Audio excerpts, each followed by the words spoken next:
Hey guys, Natalia here, an English-speaking tour guide, interpreter, translator, a teacher, and an English-speaking narrator. And right now, I'm standing in downtown Kiev, yes, in one of those low-lying neighborhoods of Kiev, which is called Podol, or Podil in Ukrainian. And right behind me, you can see Kiev's synagogue. Kiev's synagogue was built more than 100 years ago. It's considered Kiev's oldest synagogue and most revered synagogue. And you know what?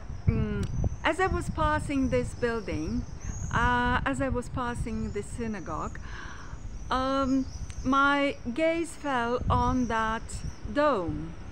You can see it looks like the dome of some Orient church, for example, a mosque, and it is topped by a very old Jewish symbol. It's called the Star of David. Actually, it's a very old Jewish symbol, and it's depicted on the national flag of the State of Israel. The Jews began using this symbol in the Middle Ages and have been using it for several centuries. And in fact, geometrically, it's a hexagram. A combination of two triangles. Triangles, yes. One of them is pointing downwards and the other one points upwards. And I'm not going to talk, I'm not going to mention the religious meaning of the Star of David now, but instead I'm trying to dig deeper into the secular interpretation of a hexagram, or also known as the Star of David, or the Jewish star.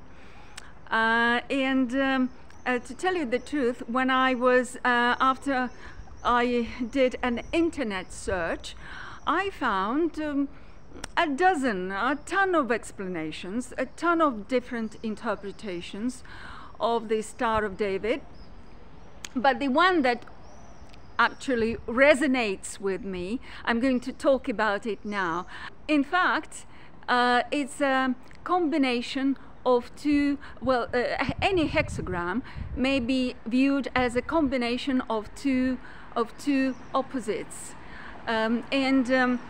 It's sometimes thought that it represents the combination, for example, of such opposite notions as light and darkness, wisdom and error, truth and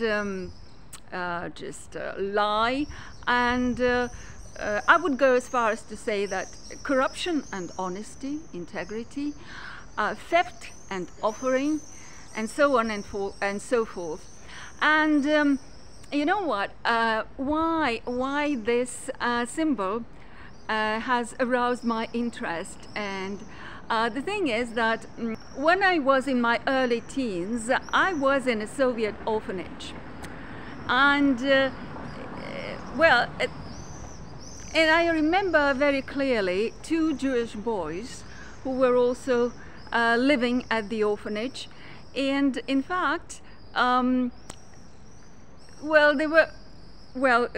terms of their personalities, they had the opposite attitudes to life, and in fact, they had absolutely different perspectives and attitudes, and they behaved differently.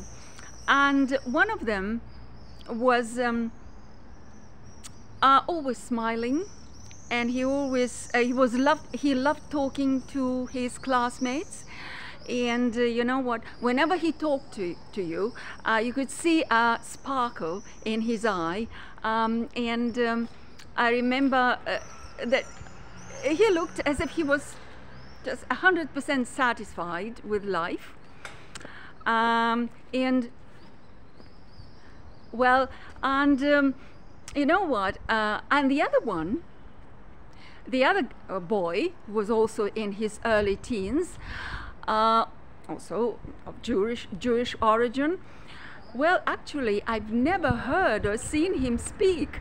Well, I've never heard him utter a single word, and I think he even tried his best to be as unnoticeable as possible, just to keep a low profile. And you know what? But I can't forget a look in his eyes. Well, he looked as if he was constantly suffering.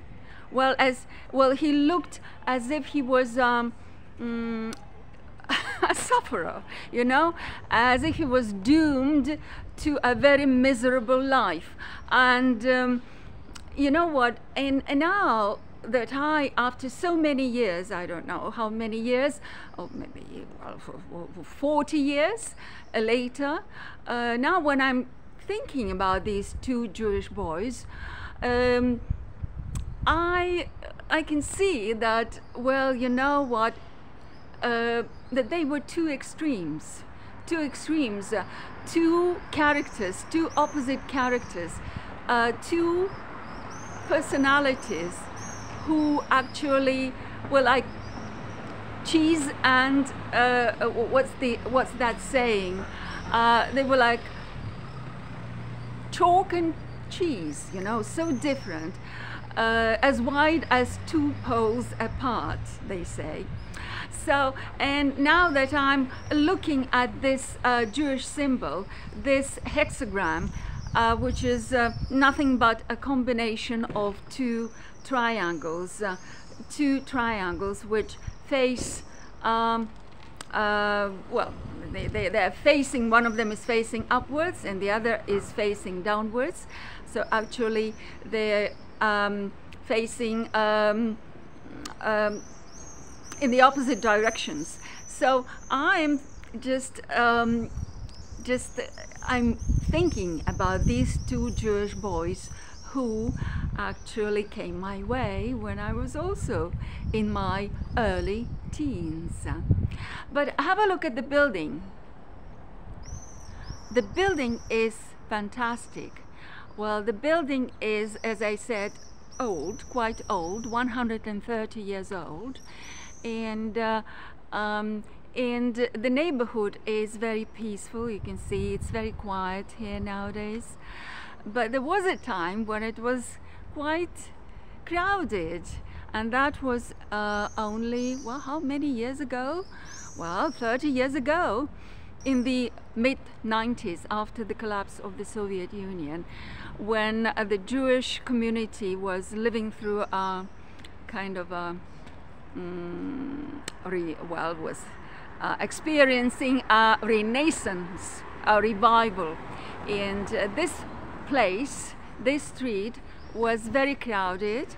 It was packed with people because the synagogue was functioning not only as a religious center but also as a community center, and it is still a major community center of Kiev, which is popular with Kiev Jews who come here from time to time, but now less often because of the ongoing war of Russia on Ukraine.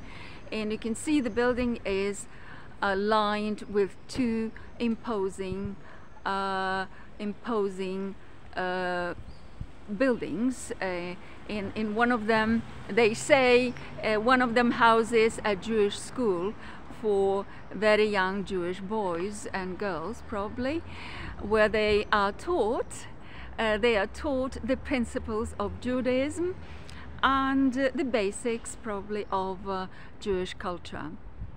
Okay, so I think that in my next video, well, I think I will, if I'm not busy, I will tell you about the history of this synagogue and how it came about and who actually designed it and why it actually emerged in Kiev. So very comprehensive story of this Kiev's landmark. Okay, until next time, from me, Natalia. Goodbye.